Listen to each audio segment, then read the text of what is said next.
warahmatullahi wabarakatuh. Jadi di sini kami dari kelompok 4 akan mempresentasikan tentang perpindahan panas secara radiasi.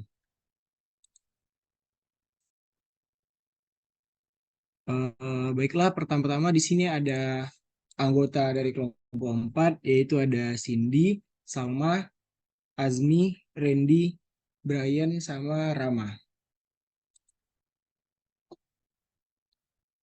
Baiklah, kita langsung saja masuk ke materinya.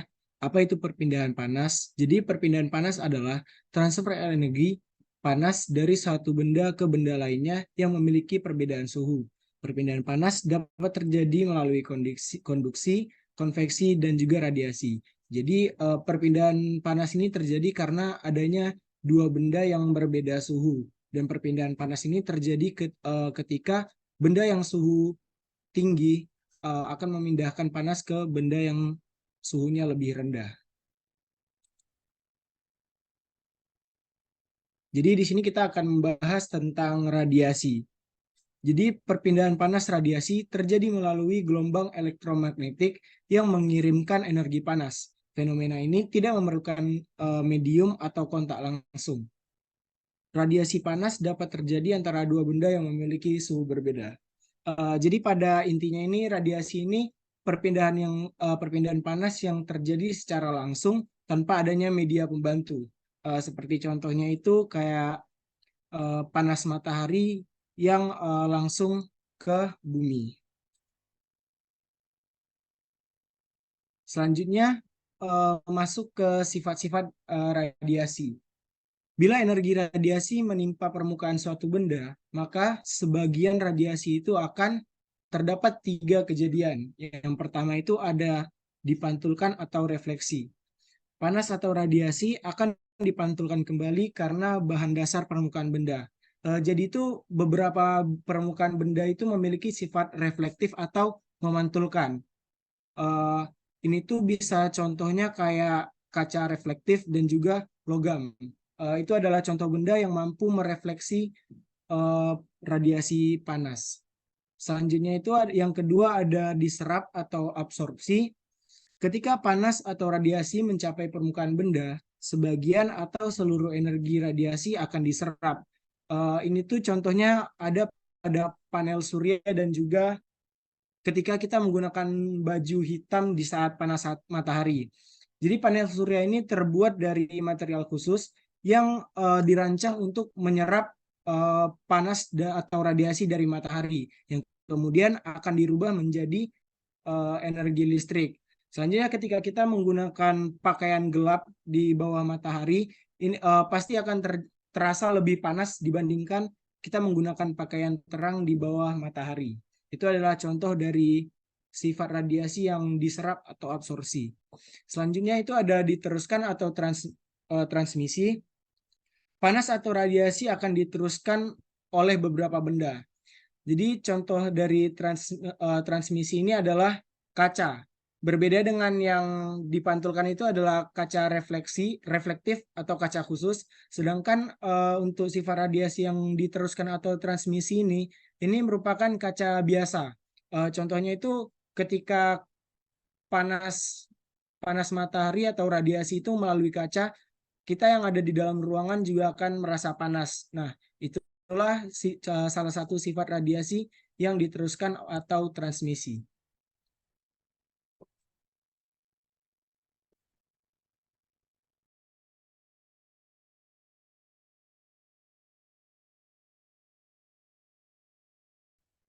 Oke. Selanjutnya itu adalah dari penerapan radiasi itu sendiri. Seperti yang sudah dijelaskan dari Saudara Asmi tadi mengenai apa itu radiasi dan bagaimana cara kerjanya. Kemudian selanjutnya ini adalah penerapan dari radiasi itu sendiri. Yang pertama itu adalah penerapan radiasi pada industri. Nah, dalam industri ini seperti kita tahu cukup banyak industri, namun konsentrasi dari industri ini kita ambil dari industri besi dan baja. Contohnya industri besi dan baja ini, radiasi ini kita gunakan untuk sebagai proses dalam peleburan. Proses peleburan ini nantinya untuk memproses baja akan menjadi lebih dilanjutkan untuk proses selanjutnya. Nah, dari radiasi ini juga digunakan untuk proses pengeringan cat, tempering, dan juga beberapa proses thermal lainnya. Selanjutnya, dari penerapan radiasi ini dapat terlihat dari proses pengeringan pada makanan. Dari radiasi panas ini kita gunakan untuk pengeringan makanan untuk memperpanjang masa simpan dari produk yang dihasilkan. Hal ini juga untuk memperpanjang dan menjaga kualitas dari produk makanan tersebut. Selanjutnya adalah pengolahan dari plastik. Dari radiasi ini kami gunakan untuk industri pengolahan plastik, di mana untuk melakukan proses pencetakan dan juga pemanasan.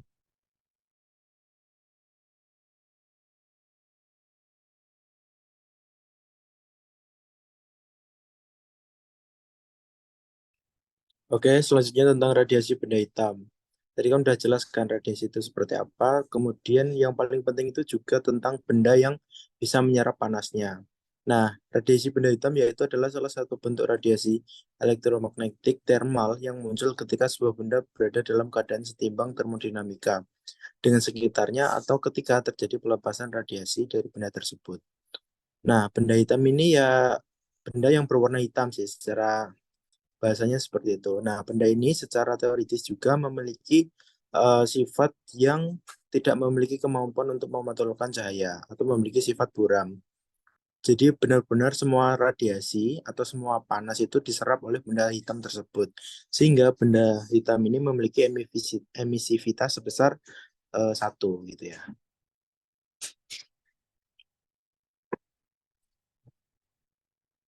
Nah, berikutnya kita harus bicara tentang kemampuan benda dalam menyerap panas.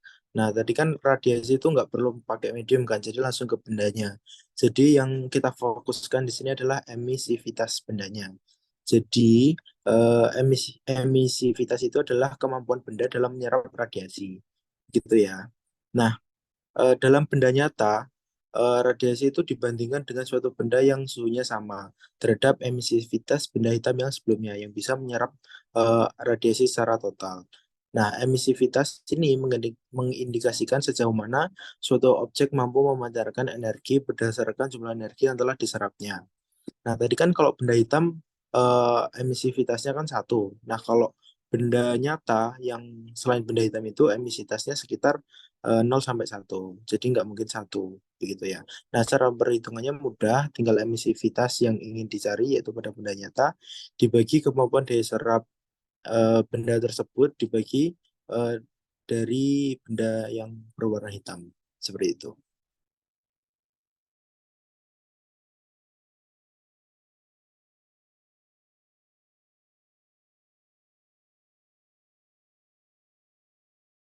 Selanjutnya ada persamaan umum radiasi. Persamaan umum radiasi adalah persamaan matematika yang digunakan untuk menggambarkan jumlah energi yang dipancarkan oleh suatu permukaan. Nah, persamaan umum radiasi ini menghubungkan flux radiasi, luas permukaan, dan suhu dalam suatu sistem. Di mana yang pertama luas permukaan itu adalah yang merujuk pada ukuran total area permukaan suatu objek yang terkena radiasi. Nah, bersama umur radiasi luas permukaan ini, itu tuh untuk menghitung jumlah energi yang dipancarkannya. Lalu selanjutnya ada konstanta Boltzmann, di mana selalu disimbolkan oleh K, yang berarti konstanta fisika yang terkait dengan energi kinetik partikel. Digunakan dalam persamaan umum radiasi untuk menghubungkan energi dan suhu dalam suatu sistem. Selanjutnya ada suhu, yang dimana faktor penting dalam persamaan umum radiasi ini, karena energi radiasi yang dipancarkan bervariasi dengan suhu. Perubahan suhu dapat signifikan mempengaruhi jumlah energi yang dipancarkan oleh suatu objek.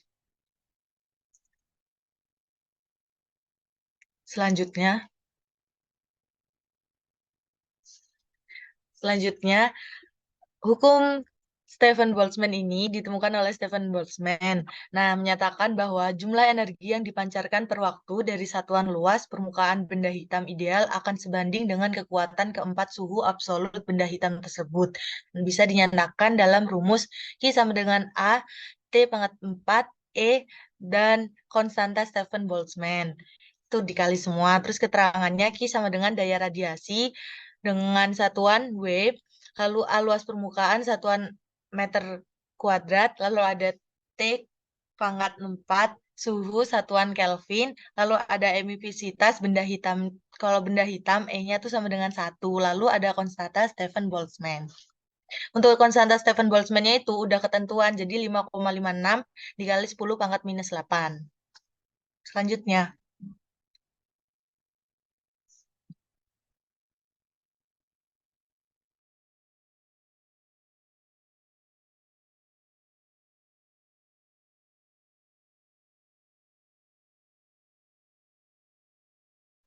Oke, selanjutnya ini adalah salah satu contoh soal dari penerapan radiasi.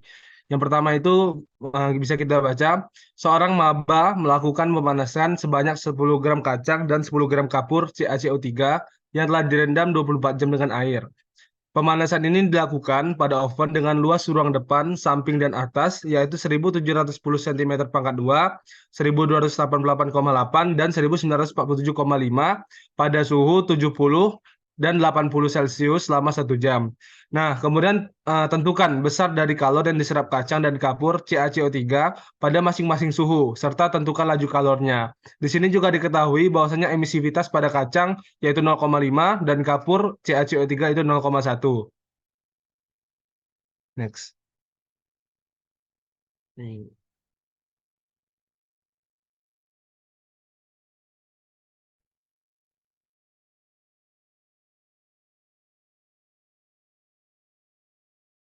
Nah, di sini kita pertama-tama kita jabarin dulu apa yang kita ketahui dan nanti baru mungkin masuk ke dalam rumusnya. Kita kasih simbol yaitu kacang yaitu B1 dan CaCO3 B2. Nah, tadi kan udah ada soal di mana itu akan dipanaskan dengan oven. Kita tahu bahwasanya ovennya itu punya luas depannya itu 1710, luas sampingnya itu 1288,8 dan luas atasnya itu 1947,5. Di sini kita pakai rumus di mana kita ketahui konstanta Boltzmann yaitu 5,56 dikali 10 pangkat 8. Kemudian dari emisivitas kacang tadi juga sudah diketahui yaitu 0,5. Emisivitas dari kapur ataupun CaCO3 itu 0,1. Di sini juga karena suhunya itu dalam bentuk Celcius, maka kita konversi ke dalam satuan Kelvin. Di sini untuk T1 itu adalah 70 derajat Celcius dan dan suhu yang selanjutnya itu adalah 80 derajat Celcius yang kemudian dikonversi ke suhu Kelvin menjadi 343 dan 353 dengan halnya itu sebanyak 1 jam ataupun juga 60 detik.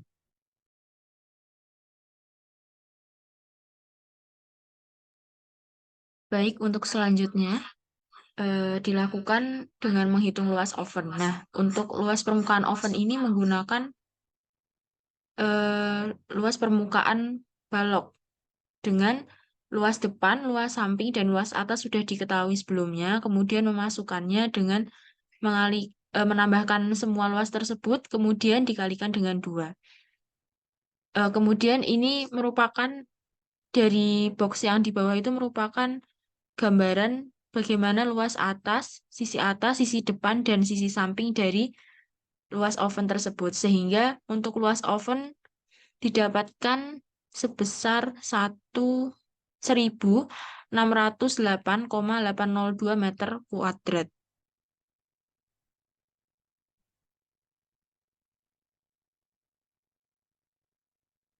Kemudian langkah selanjutnya yaitu dengan mencari Q dari kacang dan kapur.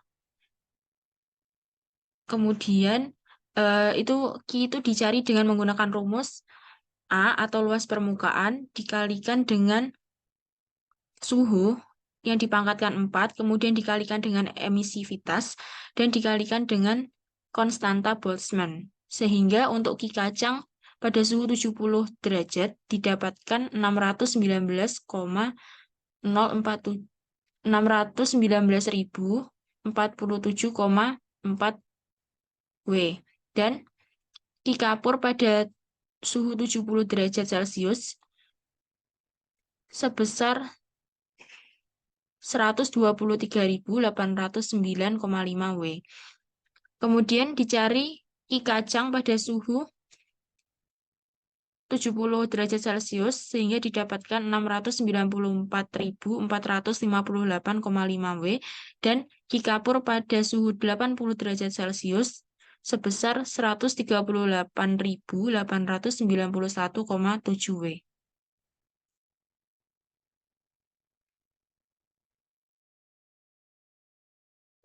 Oke, untuk selanjutnya kita akan menghitung daya yang telah kita peroleh dari Q. Nah, rumus daya itu Q dibagi dengan waktu. Di sini kita dapat Q1-nya tadi kan 619.047 dibagi 60, hasilnya 10.317 W per second. Untuk daya yang kedua, 123.809,5 dibagi dengan 60, hasilnya 2.063 4,49 W per second. Lalu selanjutnya untuk Q yang ketiga 694.485,5 dibagi dengan 60 dapat hasil 11.574,31 W per second. Lalu untuk Q yang keempat ada 138.891,7 dibagi dengan 60 dapat hasil besar 2.314,862 W per second. Selanjutnya.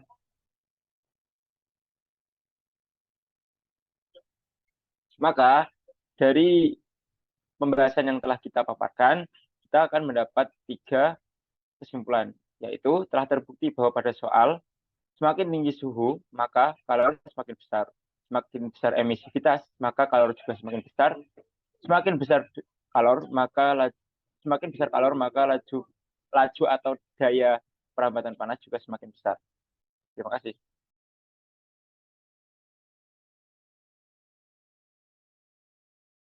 Baiklah, sekian presentasi dari kami. Kurang lebihnya mohon maaf. Jadi ini ada kata-kata dari Isaac Newton. If I have seen further, it is by standing on the shoulders of giants. Dari Isaac Newton. Sekian dari kami. Assalamualaikum warahmatullahi wabarakatuh. Waalaikumsalam warahmatullahi Waalaikumsalam.